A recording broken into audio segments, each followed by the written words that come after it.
Okay, it's that time of the year. We have reached the end of the year 2024 list week. Today we are doing my top 50 songs of 2024. 2024 has been an amazing year for new music. I mean, some of the biggest artists dropped some of their best albums. You know, I think this year has been compared a lot to 2016, which is known as like the year for the best music, and it has a case, seriously. This is the third year I've been doing these type of lists, and I can definitely say this was the hardest to crack down the 50. There is a lot of great songs I hated to leave off this list, but ended up getting it done. And keep in mind, for this list, I tried to focus solely on singles, because if I tried to go after deep cuts, it would make this 10 times harder than it already was. But that's pretty much it. Without further ado, these are my top 50 songs of 2024. At number 50, we have Schoolboy Q delivering an amazing rap performance on the track Yearn 101. Number 49, a guy who had a huge year this year, and that is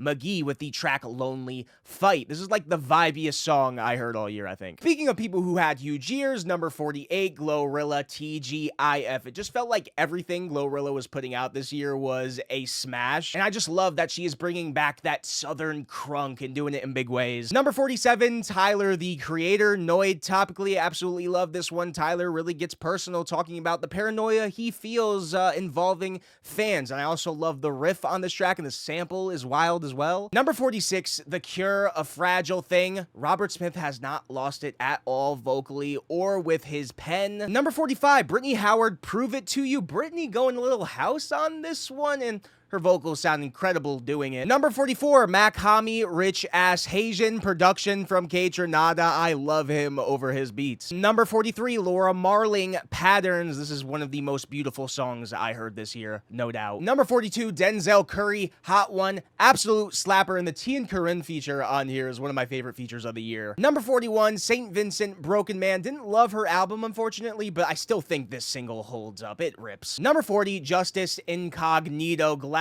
the duo is back to making some of the best electronic music out. This is just an epic, epic song. Number 39, Gene Dawson, Houston. Gene switching it up a little bit, doing an 80s pop thing, and there's a lot of people doing the sound. He sticks out doing it. Number 38, it is Aliyah's Interlude, fashion icon. Do not sleep on her just because she's a TikToker. She puts out bangers. Number 37, Lupe Fiasco, Samurai. The bars on this song, I mean, it's Lupe, what do you expect? But also, like, one of his prettiest, jazziest songs in a while. Has a solid hook, too. Number 36, the Marias, Run Your Mouth. The groove, the bass line on this song, so good. Number 35, it's Clairo, Sexy to Someone. Such a cute song where Clairo just wants to feel sexy for someone. Number 34 is one of my favorite rock songs of the year from the Irish band Fontaines D.C Starburster. Number 33, we have a bit of an astrology anthem from the legendary band Vampire Weekend, Capricorn. Number 32, Willow, Symptom of Life. I really feel like Willow came into her own this year. The harmonies on this song, the vocals are incredible. Number 31 is one of the best electronic songs of the year, Jamie XX, Baddie on the Floor. Number 30, a group that had a great debut, The Last Dinner Party, Caesar on a TV screen. This really is like theatercore, but in the best way possible. Number 29, it is a heartbreaking one from No Worries, Anderson .Paak, Knowledge, Walk On By, and oh, an Earl Sweatshirt feature is just like the cherry on top. Number 28, Cinderella, Remy Wolf. I feel like a lot of people were sleeping on Remy this year, but this is one of the best pop songs of the year. And the vocals, man, like, God, give her some credit. Number 27 is a band I found out about this year, and that is the group Michelle with the track Oots. To me, they are like an indie pop Brockhampton, but this really is one of the grooviest songs I've heard all year. Number 26 is an absolute legend, Beth Gibbons of Portishead fame, Floating on a Moment. This song is so haunting, and when the children choir comes in, like, chills. We are now at the top 25. Starting off at number 5, we have Megan Thee Stallion, Hiss. She was angry on this song, going at any and everybody, getting a lot of stuff off her chest. And that Megan's Law bar, dude, ugh, that got some people upset. Number 24, Tinashe Nasty, one of the most quotable songs of the year. Who's gonna match my freak? Like, I'm so happy Tinashe is finally getting her credit, because obviously I loved her album this year, but glad it's all happening to her. She deserves it. Number 23 is one of the biggest songs of the year from one of the biggest pop stars, and that is Billie Eilish, Birds of a Feather. Some of Billie's best writing is on here, and some of her best vocals, especially on that bridge area. Incredible. Number 22 is this stunning 3-part epic from Ray, Genesis. Such an ambitious song where the first part sees her doing the spoken word bit, then the second part has like this rock pop feel, and then the third part is just straight up jazz. Just such a respectable track. Loved it. Number 21, Nia Archives, Crowded Rooms. If you like jungle, if you like drum and bass, this is one of the best tracks of the year in that genre, and I love how Nia brings like this soulful feel to her vocals. On top of that, it's really well written about feelings of social anxiety in larger settings. Now entering the top 20 at number 20, A$AP Rocky, Hijack. Don't get me wrong, the song is amazing, but it's also just frustrating because where is the A$AP Rocky album? Because this is seriously one of his best singles ever. And the Jessica Pratt feature, like, so unexpected, but it works so well. Number 19 is one of the most poetic, well-written songs of the year from one of the best songwriters on the planet, and that is Miss Adrianne Lenker, Sadness as a Gift. Heart-wrenching one, heartbreaking one. Number 18, Rachel Chinariri, Never Need Me. I believe this was my 5th most listened to song this year on Spotify, at least, and for good reason, man. I love the bridge on this song, the way her vocals extend on it, and just a really cool blend of pop and rock. I really feel like Rachel Chinariri should and will be a future pop star. Number 17, Joey Valence and Bray, The Baddest. It is so fun. It is a bop. I don't think there's a song this year I had more fun listening to than this one. At number 16 is the one and only Beyoncé, who dipped her toes into country this year, and she pulled off a beautiful ballad with the track 16 Carriages. Number 15, FLO Caught Up. I've been telling you guys for years, FLO is the future, and I think they really showed that this year. This is one of the best R&B songs of the year. It's produced incredibly well. The bass line on this song, are you kidding me? The vocals, the chemistry they have together is just such a breath of fresh air. Number 14, Jane Remover, Magic, I Want You. I've liked a lot of Jane's stuff in the past couple of years, but I think this is my favorite song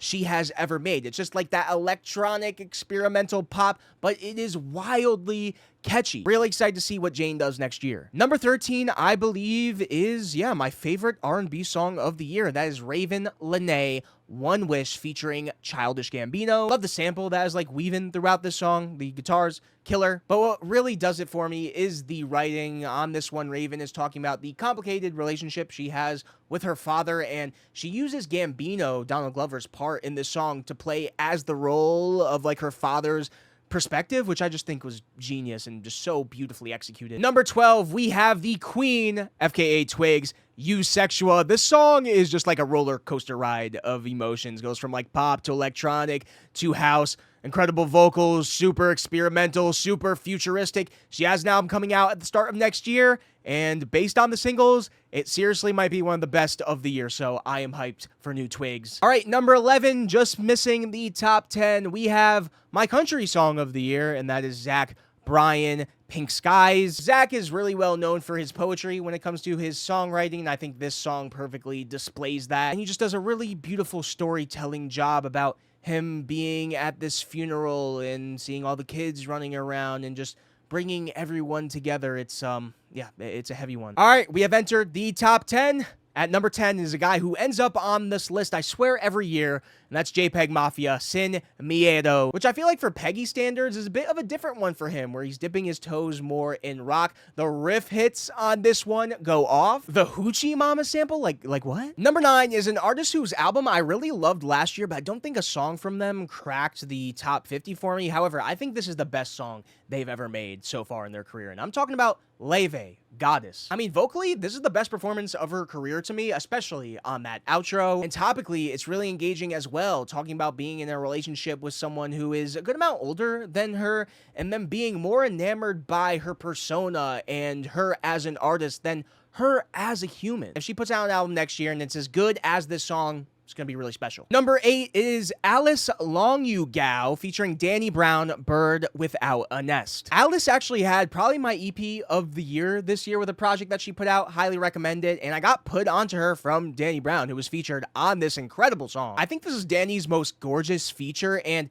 Alice just provides this very soft rock feel at the start of it, and then towards the end just extends into like this metalish almost type of sound. I really feel like Alice is such a unique pop artist. You should definitely be keeping an eye out on her. Number 7 is another one of the biggest hits of the year, and that is Chappell Roan, Good Luck Babe. With this song, overnight, Chappell went from a pretty niche pop artist with a loyal following to one of the biggest pop stars in the US. Even though I knew about her last year, I kind of feel like I swept her project under the rug a little bit. My bad for that. For the people who are doing the 80s pop sound right now, she's doing it in such a standout way. I mean, I've talked a lot about bridges in this video, but I think this is the best bridge of the year. Like, the vocals on that bridge. I love how she embraces her sexuality, her queerness, and this song in specific talking about this relationship she is in with this other girl, and that girl being deniable about her sexuality and how she feels about Chappell in this song. So not only was this song a hit, it's well written, it's well executed. Shout out Chappell Roan. Huge year. Number 6, we have Mr. Porter Robinson, Cheerleader. I just love how the song blends his signature electronic style with like a postal service, early 2000s pop rock kind of vibe. I like the writing about parasocial relationships that artists have to fans, thinking they know everything about them. We have entered the top 5. At number 5, it is Geordie Greep. Holy Holy. Geordie Greep of Black Midi delivered what is one of the most insane songs, unhinged songs I think I've ever heard. And don't get me wrong, the production is mind-blowing too. Seriously, one of the best produced songs I heard this year. But it's really just the lyrics that leave me absolutely mind-blown, where I guess the story of the song is him going on a date with this escort and just saying the most out-of-pocket, egotistical shit imaginable. It truly is a one-of-a-kind track. Number 4. Doechii Alter Ego featuring JT. I have been telling you guys since 2022. You can go back, you can look at my top songs of the year list for 2022 where I talked about Doechii. I've been on her forever. She is a star. And this is just another track that proves her versatility, a mix of hip-hop and house. One of my favorite choruses of the year. Alter Ego raps her ass off on here. The JT feature is great as well. I just love the structure of this song when it goes into the bridge. She shows off her vocals and then boom, right back to that explosive chorus. So yeah, Doechii, the future, the everything. I have a feeling this will not be the last time she shows up on one of these lists. Entering the top 3, number 3, Magdalena Bay, Death and Romance. What a year Magdalena Bay had, man. This is one of the best pop songs of the year. The production, the synths, the build-up this track has, Matt killed it, and vocally, man, love Mika's voice. Again, undoubtedly one of the best pop songs of the year. Number 2, the runner-up for the best song of the year for me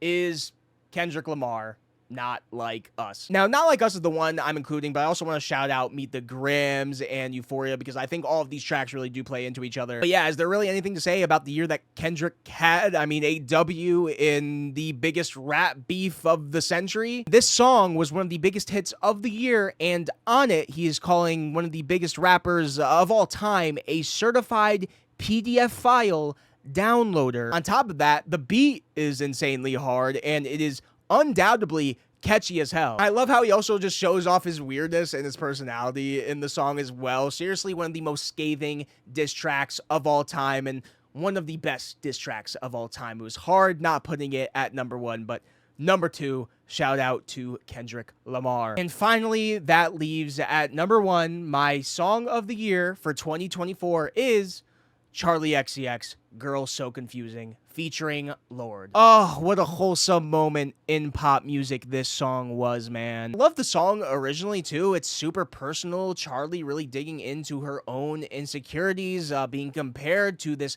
other star singer. Despite her best efforts to reach out and be friendly with this person, it kind of felt like those same feelings weren't being reciprocated. And even though the person was never said, people just kind of assumed it was Lorde because in terms of their looks, they've always been kind of compared to one another. They also came up around the same time. But all of that was pretty much confirmed when they came together and worked it out on the remix. And Lorde just comes in and delivers this devastating verse, giving her side of the story where she reveals she was also dealing with those same insecurities. And then the part where she's like, I'd ride for you, Charli. And then towards the end, Charli's like, I'd ride for you too. Like, oh man, it's just so wholesome, man. It's truly an amazing moment in pop music. And that's why it had to be number 1, my song of the year. Charli XCX, Lorde, Girl So Confusing. And that's it. That's my top 50 songs of 2024. There will be a playlist in the description if you want to listen to all of these tracks. Check them out. Go do so. If you want, hit that subscribe button down below. Follow me on all my socials, TikTok, Twitter, Twitch, Instagram. Follow the Discord if you haven't already. And I'll see you guys soon.